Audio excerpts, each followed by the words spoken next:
Magandang gabi, Governor Albano. Pinky, yeah. Wala. Okay. Ah, Kamusta what ang can I do for you, sitwasyon Pinky? dyan po sa Isabela? Wala pa naman. Hindi pa naman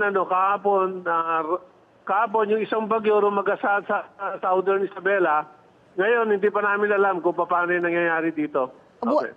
Sorry, sir. What do you mean hindi niyo po alam kung anong nangyayari dito? Can you expound on that, sir? Ibig sabihin,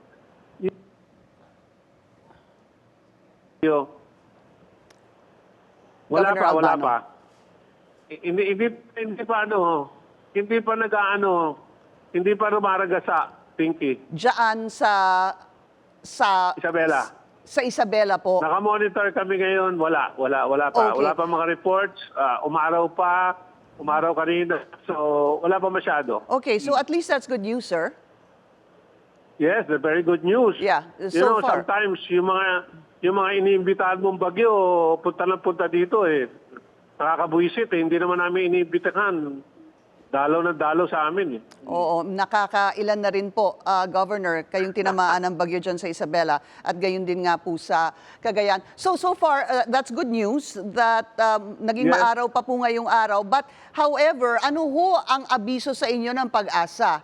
Baka ho biglang mamayang gabi o kaya madaling araw bukas? Yun ang minsan ina-expect namin na maaga, minsan naman wala, minsan naman lumagpas na. So, Okay. hindi talaga namin alam, Pinky, kung ano nangyayari, lalo na kung sunod-sunod dito mga bagyong basta binomonitor lang namin, Pinky, yung pagtaas ng ilog, Yes. yung water source, yeah. Yes. But so far, Pero naka-preposition naman, everything is under control. Everybody is ready. Nobody is not in alert. So, yung yung anxiety lang na nangyayari sa Opo. amin, ang medyo it's taking toll. It's taking toll do sa mga tao namin. I can imagine, Especially yung sir. mga rescuers, yeah. Opo. At saka but anyway, we'll just do our best and let God do the rest na lang. Governor, yung ilan sa inyong mga kababayan dyan, meron na ho bang nailikas? Marami. Lagi nililiko. Hindi, ngayon po. Dahil po dito sa... Lalo na sa mga low-lying areas, nakalikas na sila. But nakahanda naman yung marami naman kami mga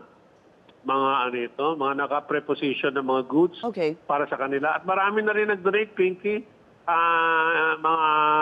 Maraming philanthropists katulad nila Ramon Ang, nila Aboitis. Naka-ready na lahat sila Zamora. So marami na rin. Tapos kami rin, nakapaghanda na rin kami. Marami pa kami mga yeron, mga naiwan. So, hintay na lang natin na pagkatapos ng mga bagyo, pag dumaan na sila lahat, saka tayo mag-a-assess at saka tayo magbibigay kung Alright. ano man ang kailangan ng ating mga kababayan. Governor Rod, patuloy po kami makikipag-ugnayan sa inyong opisina, especially po siguro tomorrow, no?